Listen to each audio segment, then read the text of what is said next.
السلام علیکم ورحمۃ اللہ وبرکاتہ۔ ناظرین، آج ہم آپ کے لیے ایک نیا واقعہ لے کر حاضر ہوئے ہیں جو کہ بہت ہی خوبصورت واقعہ ہے۔ یہ واقعہ حضرت ابو ہریرہ رضی اللہ تعالی عنہ سے مروی ہے کہ رسول کریم صلی اللہ تعالی علیہ وسلم نے فرمایا، جب مال غنیمت کو دولت قرار دیا جانے لگے اور جب زکوٰۃ کو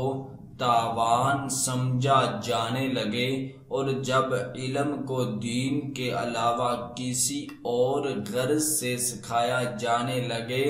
اور جب مرد بیوی کی اطاعت کرنے لگے اور جب ماں کی نافرمانی کی جانے لگے اور جب دوستوں کو قریب اور باپ کو دور کیا جانے لگے اور جب مسجد میں شور و گل مچایا جانے لگے اور جب قوم و جماعت کی سرداری اس قوم و جماعت کے فاسق شخص کرنے لگے اور جب قوم و جماعت کے زعیم و سربراہ اس قوم و جماعت کے کمینہ اور رذیل شخص ہونے لگے اور جب آدمی کی تعظیم اس کے شر اور فتنے کے ڈر سے کی جانے لگے اور جب لوگوں میں گانے والیوں اور سازوں باجوں کا دور دورہ ہو جائے اور جب شرابیں پی جانے لگی اور جب اس امت کے پچھلے لوگ اگلے لوگوں کو برا کہنے لگی اور ان پر لعنت بھیجنے لگی تو اس وقت تم ان چیزوں کے جلدی ظاہر ہونے کا انتظار کرو۔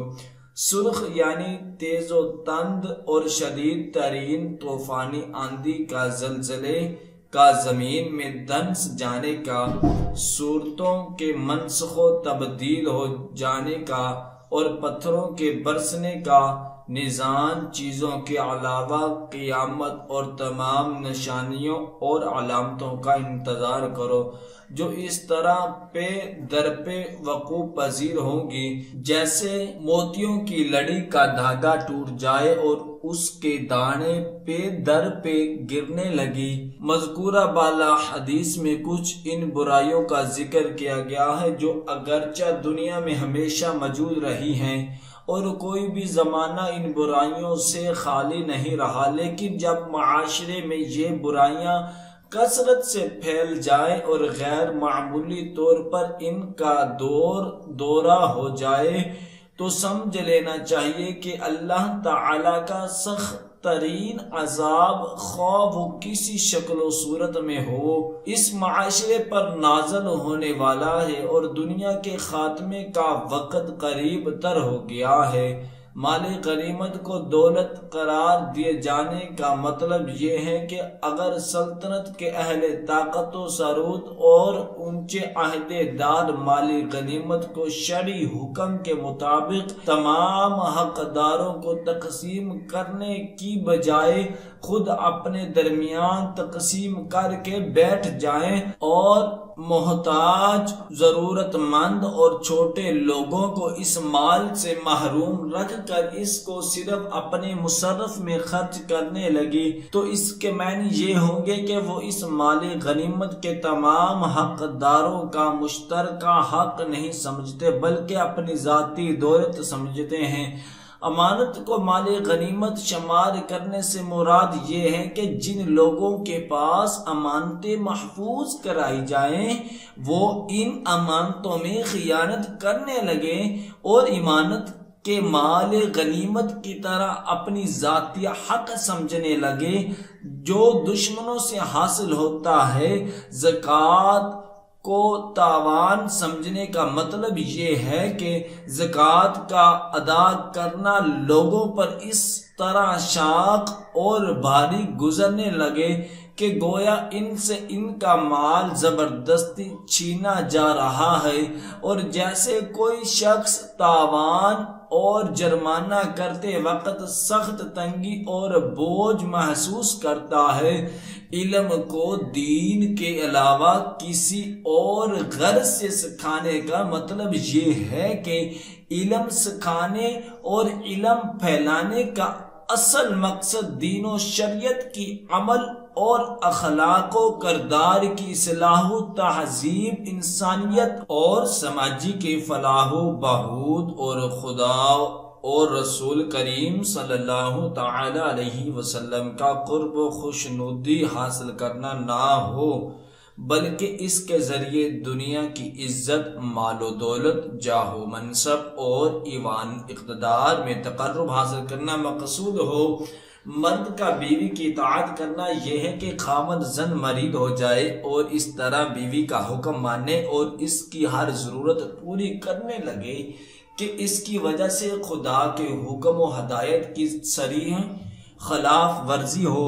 ماں کی نافرمانی کرنے سے مراد یہ ہے کہ ماں کی اطاعت و فرمانبرداری کا جو حق ہے اس سے لاپرواہ ہو جائے اور کسی شرعی وجہ کے بغیر اس کی نافرمانی کر کے اس کا دل دکھائے۔ واضح رہے کہ یہاں صرف ماں کی تخصیص اس اعتبار سے ہے کہ اولاد کے لیے چونکہ باپ کی بے نسبت ماں زیادہ مشقت اور تکلیف برداشت کرتی ہے، اس لیے وہ اولاد پر باپ سے زیادہ حق رکھتی ہے۔ دوستوں کے قریب اور باپ کو دور کرنے کا مطلب یہ ہے کہ اپنا وقت باپ کی خدمت میں حاضر رہنے، اس کے ساتھ اٹھنے بیٹھنے اور اس کی دیکھ بھال میں صرف کرنے کی بجائے دوستوں کے ساتھ مجلس بازی کرنے، ان کے ساتھ گپ شپ اور سیر و تفریح کرنے میں صرف کرے اور اپنے معمولات و حرکات سے ایسا ظاہر کرے کہ اس کو باپ سے زیادہ دوستوں کے ساتھ تعلق موانست ہے۔ مسجد میں شور و گل کرنے سے مراد یہ ہے کہ مسجدوں میں زور زور سے باتیں کی جائے، چیخ و پکار کے ذریعے مسجد کے سکون گل ڈالا جائے اور اس کے ادب و احترام سے لاپرواہی برتی جائے۔ کسی قوم و جماعت کا سردار اس قوم کے فاسق ہونے سے مراد یہ ہے کہ قیادت و سیادت اگر ایسے لوگوں کی سپرد ہونے لگے جو بد کردار، بد قماش اور بے ایمان ہو تو یہ بات پوری جماعت اور پوری قوم کی تباہی کی علامت ہوگی۔ اسی طرح اگر کسی قوم و جماعت کے زعماء ان لوگوں کو قرار دیا جانے لگے جو اپنی قوم و جماعت کے کمینہ، بے کردار اور ذیل ترین ہو تو سمجھ لینا چاہیے کہ اس قوم و جماعت کی تباہی کے دن آگے ہیں۔ آدمی کی تعظیم اس کے فتنہ و شر کے ڈر سے کی جانے کا مطلب یہ ہے کہ کسی شخص کی تعظیم و احترام کا معیار اس کی ذاتی فضیلت و عظمت نہ ہو بلکہ اس کی برائی اور اس کا شر کا خوف ہو، یعنی کسی شخص کی اس لیے تعظیم کی جائے کہ وہ دوسروں کو نقصان پہنچانے یا ستانے کی طاقت رکھتا ہے، جیسے کہ فاسق و بدقماش کو اقتدار و غلبہ حاصل ہو جائے اور لوگ اس کی عزت اور اس کی تعظیم کرنے پر مجبور ہو۔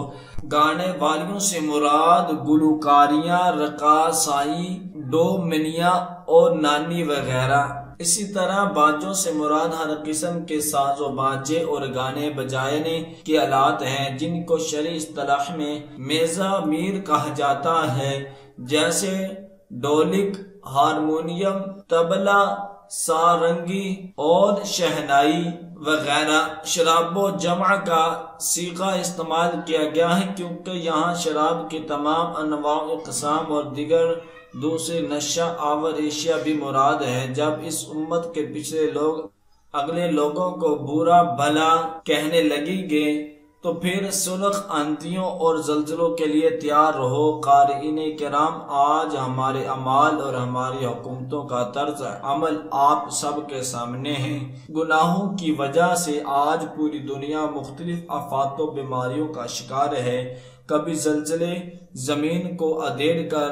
رکھ دیتے ہیں تو کبھی سمندری طوفان عالمی طاقتوں کا غرور خاک میں ملا دیتے ہیں، اور ان دنوں وبائی امراض کی کثرت نے تمام ممالک کے افراد کو خوف و دہشت میں مبتلا کر رکھا ہے، جبکہ اس میں کوئی شک نہیں کہ قدرتی آفات و وبائی امراض سے بچنے کی عملی کوششوں احتیاطی تدابیر کے ساتھ توبہ و استغفار کی کثرت سے ان آفات و امراض سے نجات ممکن ہے۔ وبائی امراض و دیگر قدرتی آفات سے نجات کا واحد ذریعہ طاعت خداوندی اور کثرت استغفار ہے۔ اللہ تبارک و تعالی ہمیں اپنی اطاعت اور بندگی اور سنت نبوی صلی اللہ علیہ وسلم کے مطابق زندگی گزارنے والا بنائے۔ دعا ہے کہ اللہ تبارک و تعالی ہم سب کے ان کلمات پر عمل کرنے کی توفیق عطا فرمائے۔ صدق اللہ العظیم۔